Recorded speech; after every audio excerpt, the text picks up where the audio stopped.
तर याच संदर्भात आपण आणखी बोलणार आहोत। मनसेचे पदाधिकारी वैभव खेडेकर आपल्यासोबत फोन लाईन वरती जोडले गेलेत। वैभवजी, स्वागत तुमचं न्यूज 18 लोकमत मध्ये।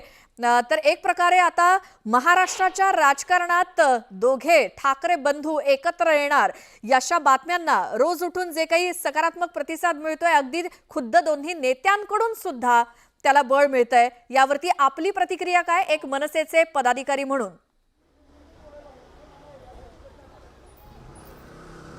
बघा, ह्या सगळ्या एकंदरीत महाराष्ट्रातल्या घडामोडी पाहता मी एक महाराष्ट्र नवनिर्माण सेनेचा एक छोटा कार्यकर्ता आहे। युती आणि आघाडी संदर्भातले निर्णय आणि त्याच्यावरती शिक्कामोर्तब हे आपल्या पक्षामध्ये सन्माननीय राजसाहेब ठाकरे करतात, त्यामुळे त्या विषयावरती मी बोलणार नाही। आमचे नेते बोलतील, सरचिटणीस म्हणून तो मला अधिकार नाही। बाकी मी आपल्या समोर आहे। वैभवजी, तुम्हाला वाटतं की आता हे एक महत्त्वाचं पाऊल पडलेलं आहे युतीच्या दृष्टीनं? बघा, चांगलं काय, वाईट काय, योग्य काय, अयोग्य काय, हे निर्णय घ्यायला सन्माननीय राजसाहेब सक्षम आहेतच। ते निर्णय घेतील। मी तुम्हाला मागाशीही म्हटलं की युती आणि आघाडी संदर्भातला निर्णय किंवा त्याच्यावरचं वक्तव्य हे मी करू शकत नाही। मी पक्षात सरचिटणीस आहे, त्याच्यावरती नेते बोलू शकतात, अधिकृत प्रवक्ते बोलू शकतात आणि आमचे आमचे मालक आहेत म्हणा किंवा आमचे पक्षप्रमुख आहेत, ते राजसाहेब ठाकरे याच्यावरती बोलू शकतात। ठीक आहे, नेते निर्णय घेतील, पण भावना काय आहे, कार्यकर्त्यांची भावना काय ती तरी तुम्ही सांगू शकाल ना?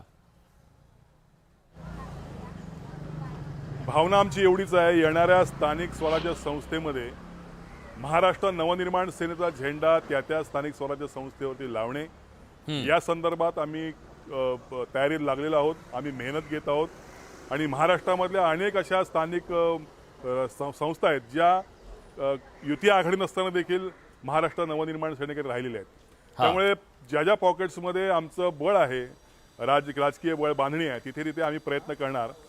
बाकी महानगरांमधला निर्णय किंवा राज्यातला निर्णय सन्माननीय राजसाहेब ठाकरे घेतील। तुमची वेगळी युती तर खाली होऊ शकते? आता या संदर्भातले तेच मला म्हणायचं की ही सगळी चर्चा आहे, ही चर्चा राजसाहेबांच्या भेटीनंतरच किंवा राजसाहेबांच्या आदेशानंतरच होईल। असं काय एका ठिकाणी वेगळं आणि दुसरीकडे वेगळं असं होत नाही। हे राज्यामध्ये जे एक चित्र होतं तेच प्रत्येक महानगरपालिकेमध्ये होतं, आतापर्यंतचा इतिहास आहे। वैभवजी, काल आम्ही नाशिक मधली दृश्य पाहिले, तिथं दोन्ही शिवसेना जे ठाकरेंच्या दोन्ही शिवसेनेचे मनसे या सगळे कार्यकर्ते एकत्र आले आणि त्यांनी सांगितलं की आम्ही एकत्र आलेलो आहोत। हा मेसेज खाली पर्क्युलेट झालेला आहे का? मनानं सगळे एकत्र येत आहेत का? बघा, आता प्रत्येक महानगरपालिका किंवा प्रत्येक जिल्ह्यातली परिस्थिती वेगळी आहे। तिथला प्रत्येकाचा राजकीय विरोधक वेगळा आहे, म्हणून त्या जिल्ह्यातली तिथी परिस्थिती असते। आता नाशिकचं एक झालं म्हणजे अख्ख्या राज्यातलं झालं असं नव्हे, तर प्रत्येक जिल्ह्यामध्ये आमचे नेते आहेत, सरचिटणीस आहेत, प्रवक्ते आहेत, उपाध्यक्ष आहेत, या सगळ्यांची मतं सन्माननीय राजसाहेब ठाकरे जाणून घेतील आणि मगच अंतिम निर्णय ह्या ठिकाणी होईल। प्रत्येकाची इच्छा असणं ही एक भाग वेगळा आहे आणि प्रत्यक्षात निर्णय घेऊन तो अंमलात आणणं हा एक दुसरा भाग आहे। त्यामुळे थोडं थांबावं लागेल आपल्याला ह्या गोष्टीसाठी। बरं, गेल्या काही दिवसापासून तुमच्यासारख्या अनेक नेत्यांचं असं म्हणणं होतं की अधिक जोमानं आपण काम करणं गरजेचं आहे, राजकीय निर्णय घेणं गरजेचं आहे। काही जणांचं म्हणणं होतं की सत्तेसोबत जायला हवं, पण एक मतप्रवाह आहे की आपण उद्धव ठाकरे यांच्यासोबत जाऊन पुन्हा तो ठाकरे ब्रँड वाचवला पाहिजे। तुम्हाला काय वाटतं, ही ती योग्य वेळ आहे का? बघा, राजसाहेब ठाकरे हे राजकीय जाणकार आहेत, दूरदृष्टीचे नेते आहेत। त्यांना जे जे दूरदृष्टीने दिसलं आहे ते राजसाहेब ठामपणे बोललेले आहेत। मला वाटतं या युती संदर्भात आणि आघाडी संदर्भात आणि ठाकरे ब्रँड संदर्भात ते निर्णय घ्यायला सक्षम आहेत। पण तुम्हाला या तुमच्या चॅनलच्या माध्यमातून सांगतो, हा ठाकरे ब्रँड आहे, हा प्रबोधनकारांपासून सुरू झालेला ठाकरे ब्रँड आहे। बाळासाहेब आहेत, राजसाहेब आहेत, उद्धवजी ठाकरे आहेत। हा ठाकरे ब्रँड ह्या महाराष्ट्रातनं कोणी पुसू शकत नाही, कारण की आमच्यासारखे कार्यकर्ते प्रत्येक गल्लीमध्ये आहेत। त्यामुळे ठाकरे ब्रँडला संपण्याची भाषा कोणी करू नये, तो चिरकाळ टिकणारा ब्रँड आहे।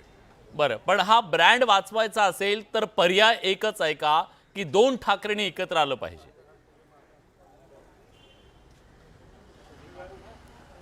बघा, असं आता प्रत्येकाची राजकीय ताकद, प्रत्येकाचे राजकीय अजेंडे हे वेगवेगळे आहेत. आता जरी आपण माध्यमातून जरी म्हणत असलो तरी एका कॉमन मिनिमम प्रोग्रामवरती एकत्र येण्यासंदर्भातले काही जी चर्चा आहे ती आमच्या या वरिष्ठ नेत्यामध्ये कदाचित आज झाली नसेल, ते भविष्यात होईल जर यायचं असेल तर. त्यामुळे या संदर्भात सगळं थोडं थांबावं लागेल असं मला या ठिकाणी वाटतंय. म्हणजे मी त्याच्यावरती अधिक बोलणं काही योग्य ठरणार नाही. तर ते थोडं थांबावं असं मला या ठिकाणी वाटतंय. बरं, थोडं थांबावं असं तुम्ही म्हणताय, पण आमच्याकडे अशी एक माहिती आली आहे की राज ठाकरे किंवा मनसेकडून अशा प्रकारचा मेसेज गेलाय की जर तुम्हाला सोबत यायचं असेल तर मग तुम्हाला काँग्रेसचा हात सोडावा लागेल, कारण हिंदुत्वामुळे जी अडचण होतीये ती अडचण त्यांना टाळायची आहे. कदाचित ही अट मान्य झाली तर अधिक पुढे जाईल ही युती किंवा त्याची चर्चा. बघा, आत्ता आमच्या सन्माननीय नेते संदीपजी देशपांडे यांच्या कार्यालयामध्ये मी आहे आणि आमचे दुसरे नेते अविनाशजी देखील ह्या ठिकाणी होते. ह्याच बातमीचा रेफरन्स घेऊन मी ऐकलेलं ह्या ठिकाणी आहे की असं कुठलंही अट आत्तापर्यंत मनसेकडनं देण्यात आलेली नाही असं स्पष्ट म्हणणं आमच्या नेत्यांचं आहे. हे माध्यमांवरती कुणीतरी चालवलेली गोष्ट आहे. तर मला वाटतं ही माध्यमांमधलीच आहे, ही काय प्रत्यक्षातली गोष्ट नव्हे. त्यामुळे मला वाटतं म्हणजे वेट करावं असं मला वाटतं. थोडंसं थांबायला पाहिजे.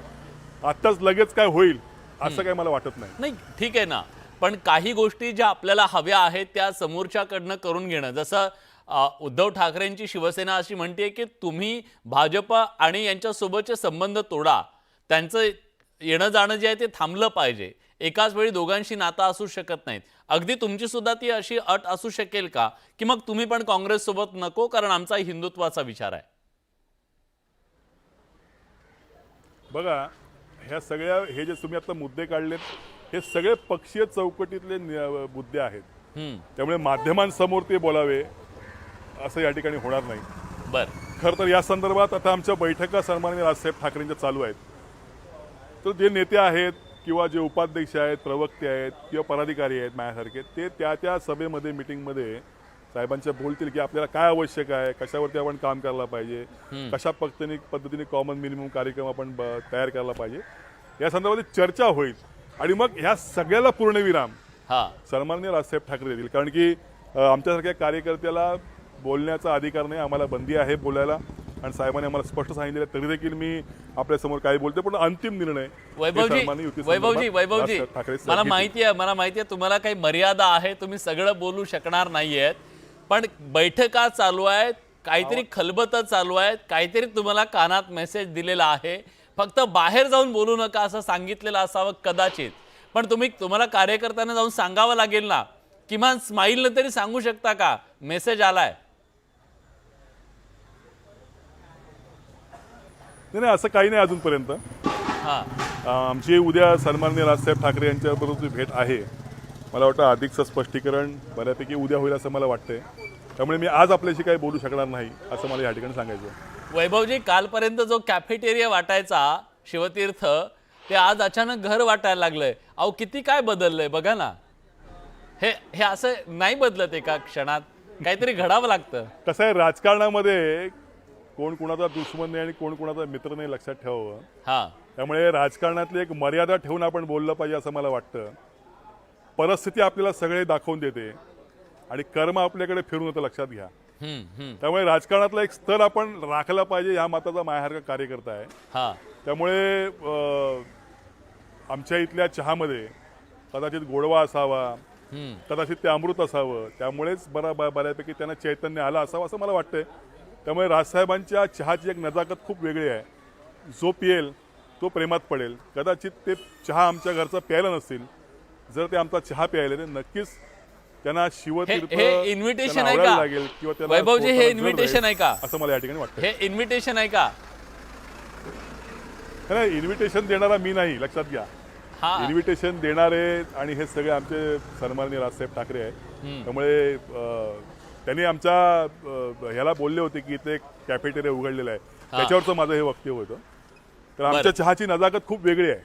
त्यात प्रेम आहे, आस्था आहे, त्यामध्ये वेगळ्या पद्धतीचा आदर आहे. तो जो पियेल त्याला ती सातत्याने चहा प्यावीशी वाटेल. नक्कीच. आता या चहामुळे कुणाचा रसभंग होतो आणि कुणाची मैत्री होते हे पाहणं महत्त्वाचं आहे. कारण चहाच्या भोवती 2014 पासून महाराष्ट्राचं नव्हे देशाचं राजकारण फिरतंय.